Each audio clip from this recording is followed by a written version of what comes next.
Hello students, welcome back to our channel General Studies with Anoop के वर्मा।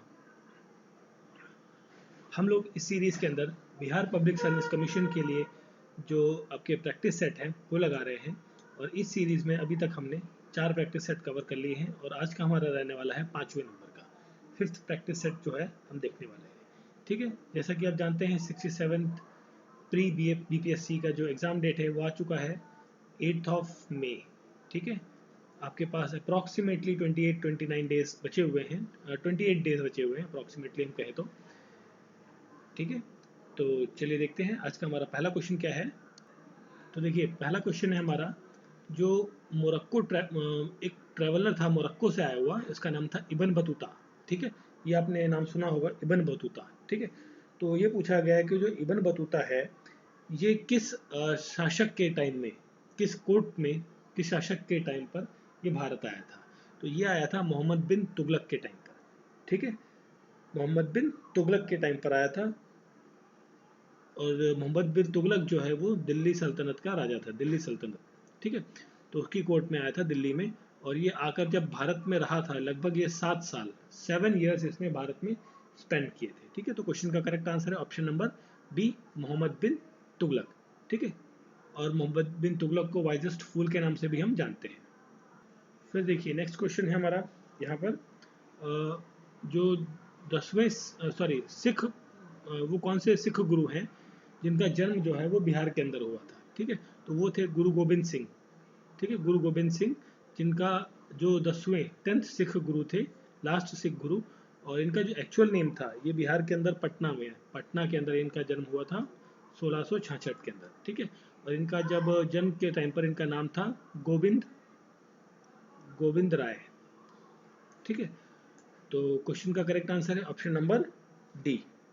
ठीक है, और इन्हें कहा जाता है, और एक जो खालसा पंथ होता है सिख धर्म के अंदर, खालसा पंथ, ठीक है, उसकी भी शुरुआत जो है वो इन्होंने की थी, गुरु गोबिंद सिंह। ये है 10th गुरु। पूछा गया है क्वेश्चन में कि बनारस सेशन जो कांग्रेस का था 1905 के अंदर, उसकी अध्यक्षता किसने की थी। तो बनारस सेशन की अध्यक्षता की थी गोपाल कृष्ण गोखले ने। Option D is correct answer. और गोपाल कृष्ण गोखले जो है महात्मा गांधी के क्या है, पॉलिटिकल गुरु, पॉलिटिकल गुरु है ये। ठीक है, और इन्होंने एक बुक लिखी थी जिसका नाम था servant of India. Sorry, book नहीं, इन्होंने सर्वेंट ऑफ इंडिया नामक सोसाइटी को शुरू किया था, सर्वेंट ऑफ इंडिया। ठीक है, servant of Indian society, sorry, servant of Indian society जो है शुरू करी थी इन्होंने 1905 के अंदर। ठीक है, गोपाल कृष्ण गोखले। ठीक है, और इस सेशन के अंदर जो है पार्टीशन ऑफ बंगाल के बारे में डिस्कशन किया गया और जो स्वदेशी मूवमेंट है, ठीक है, अगेंस्ट द गवर्नमेंट, गवर्नमेंट कौन सी, ब्रिटिश गवर्नमेंट, उसके अगेंस्ट जो स्वदेशी मूवमेंट है उसके बारे में डिस्कशन किया गया था। ठीक है, ये 2 मेन पॉइंट्स थे आपका, स्वदेशी मूवमेंट और बंगाल पार्टीशन। ठीक है, क्योंकि देखिए बंगाल पार्टीशन भी 1905 में हुआ था, तो इन दोनों मुद्दों पर इस सेशन के अंदर चर्चाएं की गई थी, जिसकी अध्यक्षता की थी गोपाल कृष्ण गोखले, बनारस सेशन। फिर देखिए नेक्स्ट क्वेश्चन में आपको करेक्टली मैच लगाना है, नॉट करेक्टली पूछा है, कौन सा करेक्टली मैच नहीं है। देखिए expansion of British rule Bihar के अंदर 1757 में हुआ था, बिल्कुल ये स्टेटमेंट सही है आपका, मैच करेक्टली है। बक्सर की लड़ाई जो है ये हुई थी 1764 के अंदर। ठीक है, जिसमें ब्रिटिशर्स जीते थे बक्सर की लड़ाई में। और बंगाल टेनेंसी एक्ट जो है 1885 में आया था, ये भी स्टेटमेंट सही है। ये मैच आपका नहीं होता सही से, नॉट पूछा था तो एक तो मिल गया आपको, नॉट ये वाला। ठीक है, बट ऐसा नहीं कि आपको एक नॉट मिल गया तो आपने आंसर लगा दिया, बाकियों को भी आपको देखना पड़ेगा, अदरवाइज आंसर आपका गलत हो सकता है। क्योंकि देखिए ऑप्शन ई भी दिया होता है यहाँ पर ना, मोर देन वन वाला ऑप्शन भी रहती है यहाँ पर। तो देखिए 28वां सेशन जो है कांग्रेस का 1912 के अंदर, नहीं 1912 में हुआ था ये। ठीक है, 1912 के अंदर, यहाँ पे लिखा है 1910, तो ये स्टेटमेंट भी गलत हो गई, तो 2 स्टेटमेंट आपकी गलत है। तो करेक्टली मैच जो नहीं है 2 स्टेटमेंट, तो क्वेश्चन का करेक्ट आंसर आएगा ऑप्शन नंबर डी, सॉरी ई, जिसमें more than one of the above option आएगा।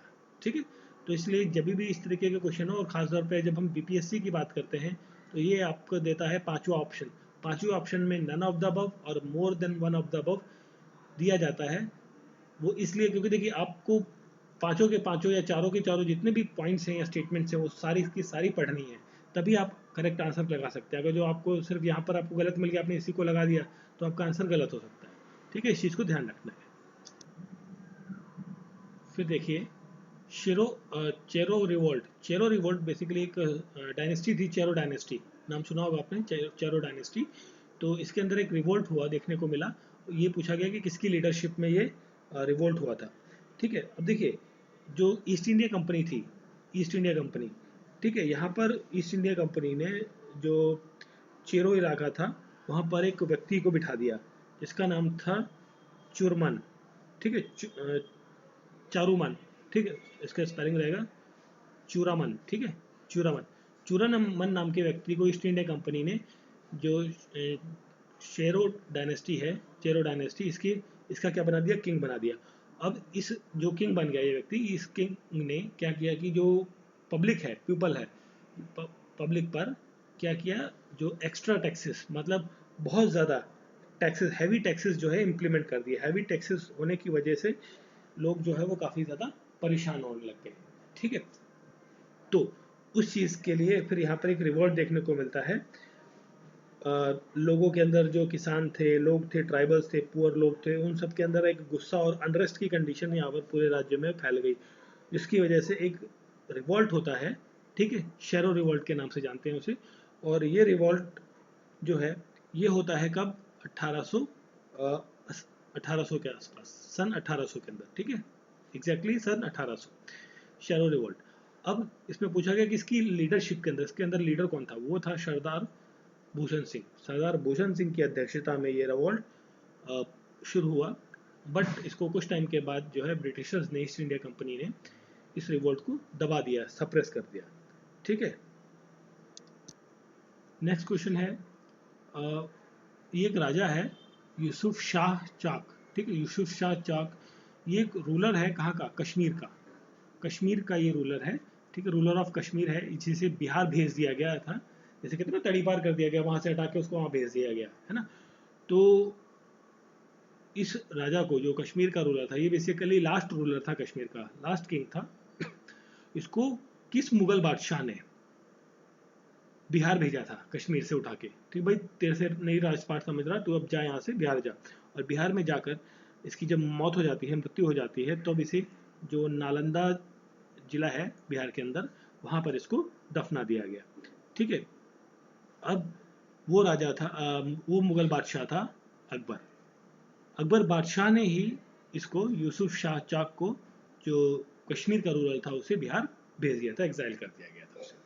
ठीक है, option C is the correct answer. फिर देखिए नेक्स्ट क्वेश्चन है, मुजफ्फरपुर कॉन्स्पिरेसी से संबंधित है। जो एक केस हुआ था, ये मुजफ्फरपुर कॉन्स्पिरेसी हुई थी 1908 के अंदर। ठीक है, 1908 के अंदर एक कॉन्स्पिरेसी हुई है। इसके अंदर पूछा गया कि कौन कौन से लोग उसके अंदर सम्मिलित थे। तो इसके अंदर सम्मिलित थे खुदीराम बोस। ठीक है, ऑप्शन नंबर बी करेक्ट रहेगा। नहीं नहीं, रुके रुके, खुदीराम बोस थे इसके अंदर, और प्रफुल्ल चाकी। ठीक है, प्रफुल्ल चाकी, ये दोनों लोग थे इसके अंदर।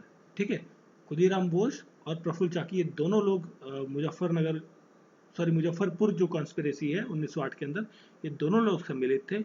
अब इन लोगों ने किया क्या था, एक्चुअली इन लोगों ने जो वहाँ का जो चीफ मजिस्ट्रेट था, जिसका नाम था D.H. किंग्सफोर्ड। ठीक है, जो मुजफ्फरपुर का आपका वो था मजिस्ट्रेट। ठीक है, प्रेसिडेंसी मजिस्ट्रेट, चीफ मजिस्ट्रेट, उसको मारना चाहते थे ये लोग। ठीक है, तो उसको मारने के लिए इन्होंने क्या किया, बम फेंका उसकी गाड़ी के ऊपर।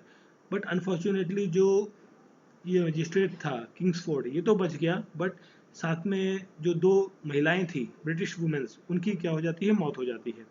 तो बाद में क्या हुआ कि जो खुदीराम बोस है, खुदीराम बोस को अरेस्ट कर लिया गया पुलिस के द्वारा। और जो प्रफुल्ल चाकी है, इस व्यक्ति ने सुसाइड कर लिया, अपने आप को फांसी लगा ली थी। ठीक है, इसको खुदीराम बोस जी को पुलिस ने अरेस्ट किया, और प्रफुल्ल चाकी ने खुद को फांसी लगा ली थी। तो दोनों लोग सम्मिलित थे, ऑप्शन नंबर बी और ऑप्शन नंबर डी, ये दोनों लोग मुजफ्फरपुर कॉन्स्पिरेसी से संबंधित हैं। तो क्वेश्चन का करेक्ट आंसर क्या होगा यहाँ पर, तो देखिए क्वेश्चन का करेक्ट आंसर यहाँ पर रहेगा ऑप्शन नंबर ई। ठीक है, तो यहाँ पर देखिए more than one of the above, दो लोगों से एक से ज्यादा लोग सम्मिलित हैं ऑप्शन में, तो वो आपका रहेगा ऑप्शन नंबर ई। ठीक है, क्वेश्चन का करेक्ट आंसर ऑप्शन नंबर ई, ध्यान रखिएगा। ठीक है, मुजफ्फरपुर कॉन्स्पिरेसी से खुदीराम बोस और प्रफुल्ल चाकी, ये दोनों लोग संबंधित हैं। फिर देखिए नेक्स्ट क्वेश्चन है, इसमें पूछा गया है कि कौन सा रीजन, किस रीजन के अंदर बेसिकली जो है परमानेंट सेटलमेंट, ठीक है, परमानेंट सेटलमेंट की जो बात है वो किस रीजन के अंदर इंट्रोड्यूस की गई थी? तो ये इंट्रोड्यूस करी गई थी किसके द्वारा? लॉर्ड कॉर्नवालिस के द्वारा, लॉर्ड कॉर्नवालिस के द्वारा, ठीक है, 1793 के अंदर, ठीक है। 1793 के अंदर जो है लॉर्ड कॉर्नवालिस ने परमानेंट सेटलमेंट का जो कॉन्सेप्ट है बेसिकली रीजन के अंदर, किस रीजन के अंदर इंट्रोड्यूस किया था? ये इंट्रोड्यूस किया गया था इसने बंगाल के अंदर। Option B is the sorry option A is correct answer, Bengal के अंदर, ठीक है। अब इस एग्रीमेंट के अंदर होता क्या था कि जो ये बेसिकली एग्रीमेंट था किसके बीच में? ईस्ट इंडिया कंपनी और जो बंगाली लैंडलॉर्ड हैं, बंगाली लैंडलॉर्ड मतलब जो ज़मींदार हैं, ठीक है, बंगाली लैंडलॉर्ड या फिर आप इन्हें कह दीजिए ज़मींदार, ठीक है, इन दोनों के बीच में ये एग्रीमेंट था, ठीक है। अब ये एग्रीमेंट क्या कहता था? ये एग्रीमेंट कहता था कि जो एक टैक्स है या रेवेन्यू है, ठीक है, वो कर दिया गया इन दोनों के बीच में फिक्स। अब ये फिक्स रेवेन्यू क्या कर दिया गया? फिक्स कर दिया गया फ्रॉम द लैंड, जो भी लैंड है उससे रेवेन्यू जो भी आएगा, जो भी कर मिलेगा उसको फिक्स कर दिया गया। अब इसके अंदर हुआ क्या कि जो ज़मींदार है, ये ज़मींदार को देखिए पूरे जो टैक्स मिलेगा उसको 11 पार्ट में बांटा गया। अब 11वें पार्ट में मतलब 1/11वां हिस्सा जो है वो मिलेगा किसको? ज़मींदार को। और ईस्ट इंडिया कंपनी को मिलेगा 10/11 हिस्सा। मतलब इनको क्या मिल गया? चिल्लू भर और सारी मलाई ये खा गए ईस्ट इंडिया कंपनी वाले, ठीक है। इस तरीके से ये डिवीज़न किया गया रेवेन्यू का टैक्सेस पे, ठीक है। अब इस तरीके का जो सिस्टम है के अंदर जो जमींदारी प्रथा है, देखिए एक जमींदार है भाई, उसकी जब डेथ हो जाती है, देखिए ईस्ट इंडिया कंपनी एक आदमी तो है नहीं, ये एक बड़ा ग्रुप ऑर्गेनाइजेशन है, तो इसमें तो फ्लो चलता रहेगा। बट जमींदारी में क्या है, जैसे कोई जमींदार है, एक आदमी है, तो उसके जो 2 बेटे होते हैं, मान लीजिए भविष्य में वो 2 वंशज हैं, तो अब जो ये डिवीजन होगा मतलब जो रेवेन्यू का, तो ये डिवीजन तो 1/, इसी में ही होगा 1/11 में ही पार्ट में, बट वो 1/11 अब 2 लोगों में बढ़ जाएगा यहाँ पर आगे। इस तरीके का यहाँ पर एग्रीमेंट था और इस तरीके के सिस्टम को कहा जाता है, उसको थोड़ा साफ कर देते हैं, ठीक है। इस तरीके का जो सिस्टम है इसे कहा जाता है फर्स्ट ए मराराई, ठीक है, फर्स्ट ए मराराई या फिर जागीरदारी सिस्टम, ठीक है। एक और नाम से जानते हैं हम इसे बलगुजारी और बिस्वादरी, बलगुजारी, जागीरदारी और फर्स्ट ए मरारी, ठीक है। ये 4 नामों से जाना जाता है परमानेंट सेटलमेंट को। बेसिकली परमानेंट सेटलमेंट जो भी ये इंट्रोड्यूस किया गया था लॉर्ड कॉर्नवालिस के द्वारा, उनको इन लोकल टर्म्स के रूप में जाना जाता है। बाद में ये जो सिस्टम था परमानेंट सेटलमेंट, ये आपका कई और रीजन में फैल गया। जैसे आपका बंगाल में तो था ही है, शुरू ही हुआ यहाँ पर, बंगाल के बाद ये बिहार में भी पहुँचा, आपका बिहार के अंदर भी गया, फिर उड़ीसा में भी फैल गया, ये उड़ीसा तक में भी बनाया गया। बनारस रीजन में, बनारस रीजन मतलब जो उत्तर प्रदेश का जो बनारस रीजन है, उसे उत्तर प्रदेश नहीं था, यूनाइटेड प्रोविंस कहा जाता था। तो जो बनारस वाला रीजन है उत्तर प्रदेश का, वहाँ पे, और जो नॉर्थन कर्नाटक वाला एरिया है, नॉर्थ कर्नाटक का एरिया, ठीक है, वहाँ पर भी ये परमानेंट सेटलमेंट का जो सिस्टम है चालू किया गया, लगाया गया, ठीक है। तो क्वेश्चन का करेक्ट आंसर है ऑप्शन नंबर ए। नेक्स्ट देखिए, ये स्टेटमेंट या ये पोएम कह लीजिए, ये आपको सभी ने सुनी होगी। सरफरोशी की तमन्ना अब हमारे दिल में है, देखना है जोर कितना बाजुए कातिल में है। तो ये जो पोएम है ये पहली बार किसने गाई थी, ये पूछा गया है। तो ये गाई थी, किसने गाई थी सबसे पहले? ये गाई थी सबसे पहले राम प्रसाद बिस्मिल ने, ठीक है, राम प्रसाद बिस्मिल। और इन्होंने ये गाई थी कब?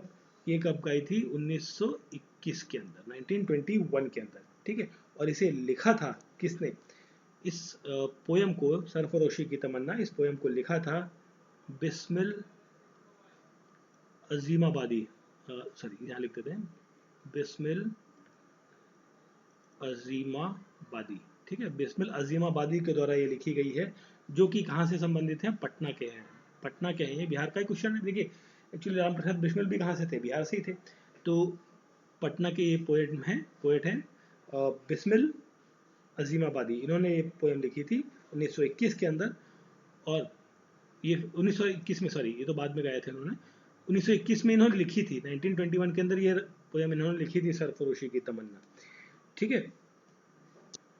अगर जो हम बात करें राम प्रसाद बिस्मिल के बारे में, तो इनका जन्म जो हुआ था राम प्रसाद बिस्मिल का, इनका जन्म हुआ था 11 जून 1887 को, ठीक है। कहाँ पर? उत्तर प्रदेश के शाहजहानपुर में, शाहजहानपुर, ठीक है, सॉरी मैं बिहार बोल गया था, इनका जन्म हुआ था शाहजहानपुर में, शाहजहानपुर, ठीक है, ये उत्तर प्रदेश के अंदर एक डिस्ट्रिक्ट है, वहाँ पर इनका जन्म हुआ था। और ये फ्रीडम फाइटर थे, सभी को पता है आपको, और ये उर्दू हिंदी में इन्होंने कई सारी पोएम्स भी लिखी हैं, और ये एक फाउंडिंग मेंबर थे। He is also the founding member of जो हिंदुस्तान रिपब्लिक एसोसिएशन है, हिंदुस्तान रिपब्लिक एसोसिएशन HRA, ठीक है, इसके ये फाउंडिंग मेंबर भी रह चुके हैं। और इसके और मेंबर कौन थे हिंदुस्तान रिपब्लिक एसोसिएशन के? भगत सिंह और चंद्रशेखर आज़ाद, ये दोनों लोग भी इसके मेंबर थे, ठीक है।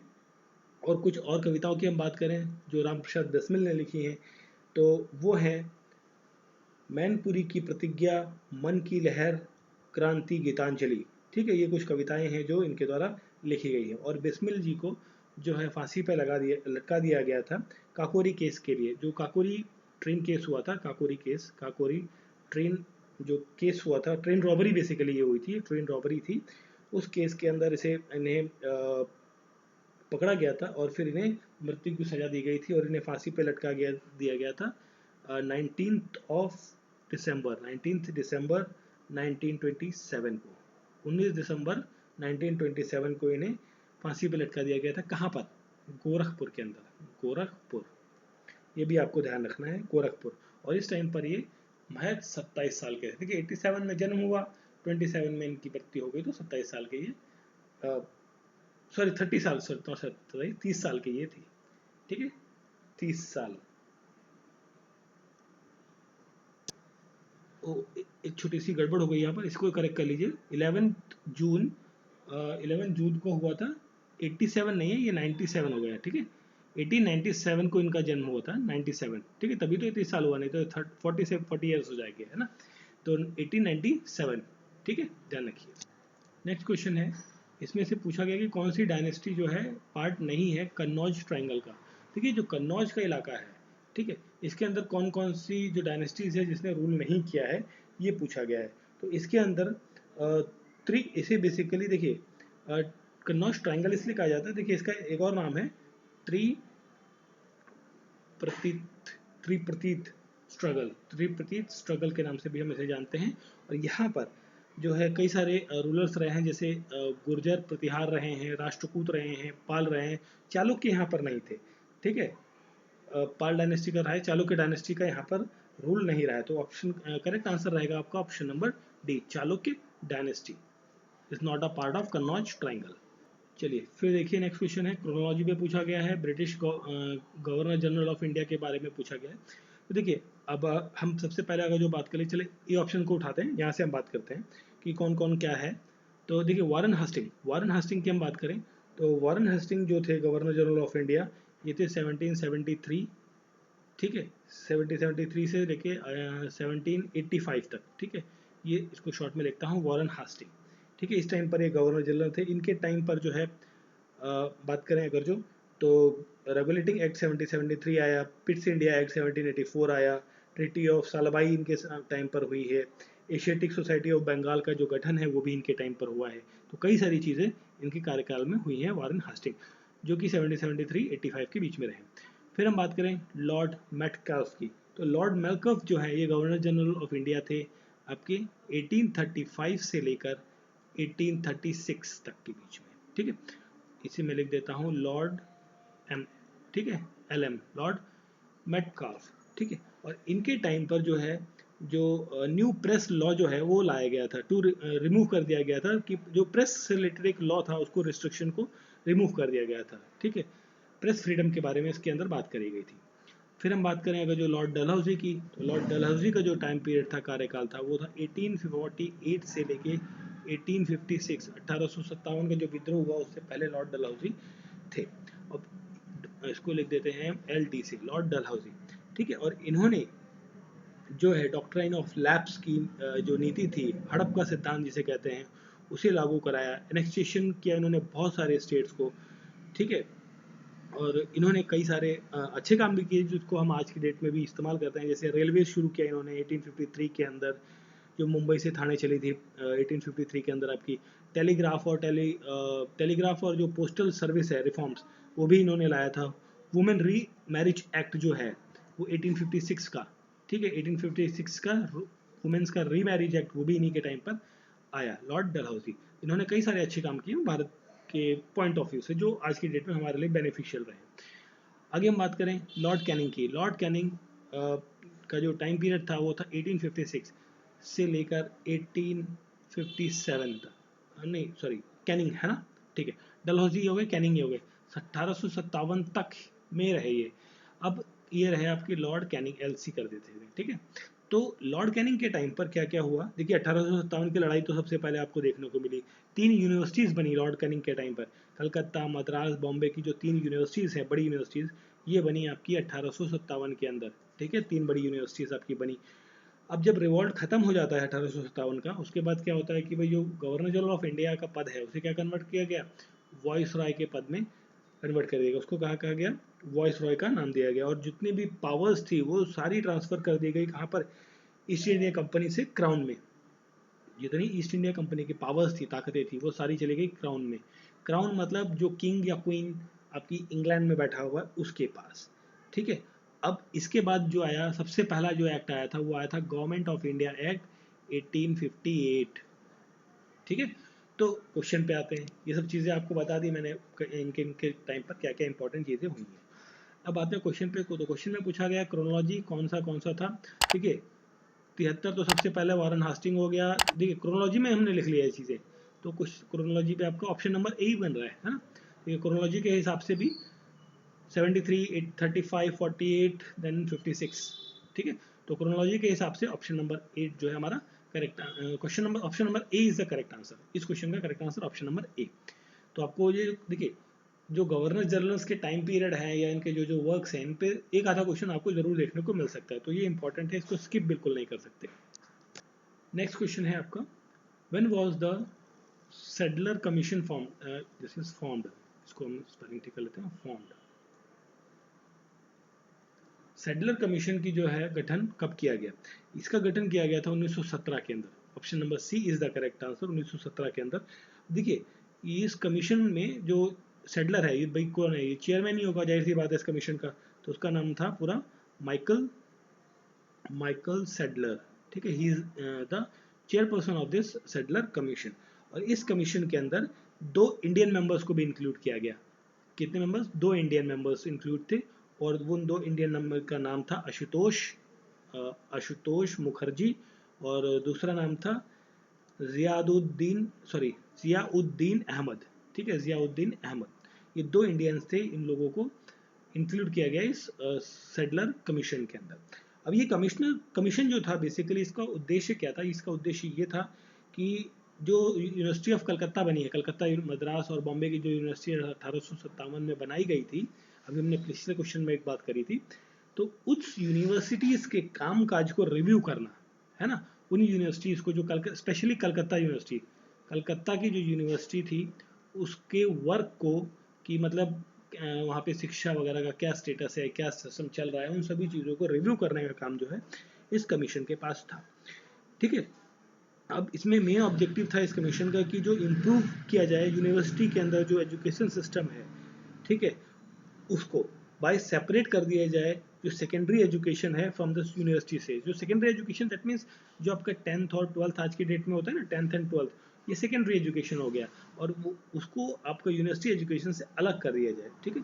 तो इसके बारे में थोड़ा सा बात करी गई थी यहाँ पर, और इस कमीशन ने सभी यूनिवर्सिटीज़ को विजिट किया, और 17 महीने बाद जब इसका गठन हुआ ना, फॉर्म हुआ 1917 के अंदर, उसके 17 महीने बाद, आई थिंक 1917 महीने बाद का मतलब हो गया 1.5 साल अप्रोक्सीमेट, है ना। तो 1919 के अंदर इसने अपनी रिपोर्ट सबमिट करी, ठीक है, एक बहुत बड़ी रिपोर्ट सबमिट करी इसने, 13 वॉल्यूम्स थे, और बहुत सारी चीज़ों के बारे में इसके अंदर बात की गई, ठीक है।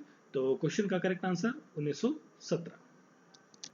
नेक्स्ट क्वेश्चन है, देखिए पूछा गया बिहार के किस जिले के अंदर जो है टॉम बना है, मतलब मकबरा बनाया गया किसका, बख्तियार खान का। बख्तियार खान का जो मकबरा है वो है आपका कैमूर जिले के अंदर, कैमूर डिस्ट्रिक्ट के अंदर है, ठीक है। और कैमूर डिस्ट्रिक्ट आपका बिहार के अंदर है। इसके किस एरिया में बेसिकली अगर जो हम बात करें तो वो एक हिली एरिया पड़ता है जिसका नाम है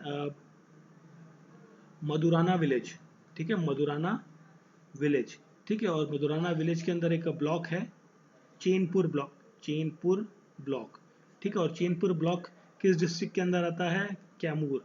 ये तैमूर नहीं है भाई, कैमूर है, ध्यान रखिएगा, ठीक है। दिस इज कैमूर डिस्ट्रिक्ट, उसके अंदर this is the chain block और मधुराना विलेज, ठीक है। वहां पर ये बख्तियार खान का जो है टॉम बना हुआ है, ठीक है। अब इस टॉम को एएसआई ने, मतलब जो आर्कोलॉजिकल सर्वे ऑफ इंडिया है, उसने नेशनल इंपॉर्टेंस का जो स्टेटस है, मतलब इस टॉम को बेसिकली क्या है, एएसआई ने नेशनल इंपॉर्टेंस, मतलब वर्ल्ड हेरिटेज साइट या नेशनल इंपॉर्टेंस के रूप में इसे डिक्लेयर किया गया है, ठीक है। बख्तियार खान जो है बेसिकली ये फादर था किसका? फतेह खान का ही। इसका जो बेटा था उसका नाम था फतेह खान, फतेह खान, ठीक है। और फतेह खान की जो शादी हुई थी, जो बेसिकली, और फतेह खान की जो फतेह खान ने जो शादी करी थी, ठीक है, बख्तियार खान का बेटा था आपका फतेह खान, और फतेह खान ने शादी करी थी किसकी डॉटर के साथ?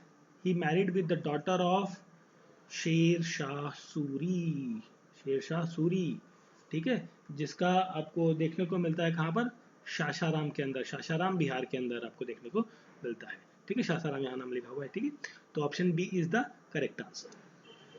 नेक्स्ट क्वेश्चन है, इसमें पूछा गया है कि किस व्यक्ति ने अजीमाबाद नाम दिया था किसको? पटना शहर को। पटना शहर को भाई देखिए, नाम का जो चेंज होना है, नामों का परिवर्तन होना, ये आज का नहीं है, ये इतिहास में बहुत पहले से ही चलता आ रहा है कि भाई प्लेसेस के नाम जो है, जो राजा होता है वो अपने अकॉर्डिंग नाम बदलता रहता है। मुस्लिम रूलर है तो वो हिंदू प्लेसेस को अपने अकॉर्डिंग मुस्लिम नाम दे देगा, हिंदू राजा है तो वो मुस्लिम प्लेसेस को हिंदू के नाम के मतलब डिफरेंट डिफरेंट रीजंस के अकॉर्डिंग वो नाम बदलते रहते हैं। ये कोई नई चीज़ नहीं है, इतिहास में बहुत पहले होता रहा है। क्वेश्चन में पूछा गया है अजीमाबाद, जो सिटी ऑफ पटना है उसका नाम अजीमाबाद किसने रखा? ये रखा था अजीम उस शाह ने। Option number B is correct answer, Azim us Shah, इसने पटना सिटी को, जो ब्यूटीफुल सिटी थी, उसका नाम अजीमाबाद रखा था। क्वेश्चन का correct answer option number B. तो देखिए नेक्स्ट क्वेश्चन है, इनमें से कौन सा किंगडम है जहां पर जो भगवान बुद्ध की लाइफ है उससे संबंधित नहीं है, उसका कोई मतलब नहीं, मतलब उस प्लेस का जो कोई भी संबल नहीं है, मतलब कोई भी संबंध नहीं है भगवान बुद्ध से, गौतम बुद्ध से। तो देखिए गंधार का है आपका, कोसला है, एक मिनट, जस्ट मिनट, गंधार, कोसला, ये जो क्वेश्चन है इसका करेक्ट आंसर, जस्ट मिनट यहाँ पे, ठीक है। तो देखिए इस क्वेश्चन की हम बात कर रहे थे गौतम बुद्ध की लाइफ से, तो इसका करेक्ट आंसर रहेगा कंधार। कंधार कहाँ है? कंधार है आपका अफगानिस्तान के अंदर, अफगानिस्तान के अंदर है, ठीक है कंधार। आपने सुना होगा कि एयर इंडिया का जो प्लेन था 812 था आई थिंक फ्लाइट नंबर, तो उसको हाईजैक करके कंधार ले गए थे, ठीक है। तो ये वही अफगानिस्तान के अंदर है। इस प्लेस का जो है गौतम बुद्ध से कोई संबंधित नहीं, यहाँ पर वो कभी नहीं गए, ठीक है। मगध, माला और कोसला ये सब आपका बिहार, यूपी और इसी एरिया के अंदर बेसिकली है, यहाँ पर ये कई कई बार विजिट हुए, ठीक है। तो option number A is the correct answer, जो एसोसिएटेड नहीं है वो है कंधार। नेक्स्ट क्वेश्चन है आपका, क्वेश्चन में पूछा गया है कि ये जो करपरोमा, सॉरी करपरो मंजारी, ठीक है, सॉरी करपरो मंजारी, ठीक है, जो ये बेसिकली प्ले है, this is Prakrit drama play, Prakrit drama play है ये करपरो मंजारी। तो इस जो प्ले को किसने लिखा गया है ये पूछा गया है, तो इसे लिखा था राजशेखर ने, ठीक है, राजशेखरा ने, ठीक है, राजशेखर ने इसे लिखा था। ये एक्चुअली प्ले जो है लिखा गया था, जो उसकी वाइफ थी, जो राजशेखर है, राजशेखर की जो वाइफ थी, वाइफ का नाम था अवंती सुंदरी, ठीक है, अवंती सुंदरी, ठीक है, उसके लिए उसने ये प्ले लिखा था, ठीक है। और जो प्राकृत लैंग्वेज में लिखा गया है, प्राकृत ड्रामा है ये बेसिकली। और जो राजशेखर है ये एक एमिनियंट, बहुत ही प्रसिद्ध संस्कृत पोएट है, ड्रामेटिस्ट है और क्रिटिक्स है, ठीक है, मतलब कई सारे इन्होंने काम किए हैं अपने टाइम पीरियड में। और ये जो है गुर्जर प्रतिहार जो किंगडम था, ठीक है, गुर्जर प्रतिहार का जो किंगडम था, प्रतिहार का जो किंगडम था, उसमें क्या थे? कोर्ट पोएट थे, मतलब राजकवि थे, कोर्ट पोएट, दैट मीन्स राजकवि, ठीक है। तो option D is the correct answer, Rajashekhar. जिन्होंने लिखी थी कर्पूरा मंजरी। ठीक है, थोड़ा सा प्रोनाउंसिएशन में गड़बड़ हो जाता है इंग्लिश में, बट कोई बात नहीं, अंडरस्टूडेबल है। चलिए फिर देखिए नेक्स्ट क्वेश्चन। ये कुछ एक्स दिए हुए हैं और उनके साथ में ईयर लिखा हुआ है, तो करेक्टली मैच नहीं है ये बताना है, नॉट करेक्टली मैच पूछा गया है। देखिए चार्टर्ड एक्ट 1818 आया था, बिल्कुल ये तो मैच बिल्कुल सही है। गवर्नमेंट ऑफ इंडिया एक्ट 1935, जहाँ से हमने अपना संविधान के अप्रोक्सीमेटली 60 to 70% का जो पार्ट है हमने गवर्नमेंट ऑफ इंडिया 1935 से लिया है। यहाँ 1935 के अकॉर्डिंग ही आपका जो आरबीआई है, रिजर्व बैंक ऑफ इंडिया, इसकी भी स्थापना हुई है। इंडियन काउंसिल एक्ट 1909, ठीक है, ये भी आपका बिल्कुल सही मैच है। ठीक है, पिट्स इंडिया एक्ट 1772 में कैसे हो गया भाई? देखिए इससे पहले हुआ था जो आपका जो था 1773 के अंदर, 1773 के अंदर जो है जो रेगुलेटिंग एक्ट आया था, रेगुलेटिंग एक्ट, ठीक है, तो रेगुलेटिंग एक्ट के बाद 1773 में इसके बाद आया था आपका Pitt's India act. Pitt's India act क्या था? ये था कि भाई जो रेगुलेटिंग एक्ट के अंदर कमियां रह गई हैं उनको क्या सुधार करके उनको डाला जाए, मतलब एडिट करने वाला काम जो था इसके अंदर था। तो इसके बाद ही होगा, जाहिर सी बात है। 72 में कैसे हो गया? ये हुआ था 1784 के अंदर, ठीक है, और जिसे कहते हैं ईस्ट इंडिया कंपनी का एक्ट, जो 1784 जो ब्रिटिश पार्लियामेंट ने डाला था, और जिसके अंदर रेक्टिफाई किए गए थे जो रेगुलेटिंग एक्ट 1773 के जो क्लॉज थे। ठीक है, तो option D is the correct answer, जो करेक्टली मैच्ड नहीं होता है। ठीक है, अब अगर जो हम बात कर लें, थोड़ी सी डिस्कस कर लेते हैं पिट्स इंडिया एक्ट के बारे में, इसके कुछ फीचर्स के बारे में। इस एक्ट के अंदर जो बात करी गई थी कि जो कंपनी है, ठीक है, ये हुआ था आपका 1784 के अंदर। ठीक, अब जो एक्ट था बेसिकली जो पिट्स वाला था, इसके अंदर क्या डिस्टिंग्विश कर दिया गया था जो कमर्शियल और पॉलिटिकल एक्टिविटीज़ हैं। किसको? कमर्शियल एंड पॉलिटिकल एक्टिविटीज़ जो ईस्ट इंडिया कंपनी की थी, उन दोनों को क्या कर दिया गया? अलग अलग कर दिया गया फर्स्ट टाइम। ठीक है, पहली बार यहाँ पर इस्तेमाल किया गया जो एक वर्ड इस्तेमाल किया गया, ब्रिटिश पोजेशन इन इंडिया, जो है ब्रिटिश पोजेशन इन इंडिया, जो है इंडिया, ये टर्म जो है पहली बार यहाँ पर इस्तेमाल किया गया था। ठीक है, और जो इस एक्ट के अनुसार जो है जो ब्रिटिश क्राउन है वो अथॉरिटी रखती है सिविल और मिलिट्री एडमिनिस्ट्रेशन की टेरिटरी ऑफ इंडिया के अंदर, और कमर्शियल एक्टिविटीज़ की जो मोनोपोली है वो किसके पास रहेगी? कंपनी के पास, जो ईस्ट इंडिया कंपनी है। तो ये कुछ इंपॉर्टेंट चीज़ें थी, ज़्यादा कुछ है नहीं खास इसके अंदर। तो ये थे हमारे प्रैक्टिस सेट नंबर जो हमारा 5th है, उसके कुछ इंपॉर्टेंट क्वेश्चंस जिसको हमने डिस्कस किया है। तो आप ध्यान से सुनिए क्वेश्चंस को, और बार बार उनको सुनते रहिए, रिवाइज करते रहिए, फास्ट फॉरवर्ड करके सुनिए आप। अगर जो टाइम लग रहा है आपको, तो एक बार सुनने के बाद उसको थोड़ा सा उसको 2x में या 1.5x में आप फास्ट फॉरवर्ड करके उसको सुन सकते हैं, ताकि आपका रिवीजन हो जाए। कि एक क्वेश्चन ऐसे होते हैं जिनको आप जितनी ज़्यादा रिवाइज करेंगे उतना ज़्यादा आपको प्रिपेयर्ड होंगे वो। ठीक है, तो आपको वीडियो कैसा लगा ज़रूर बताएं। मिलते हैं नेक्स्ट वीडियो में। Thank you for watching.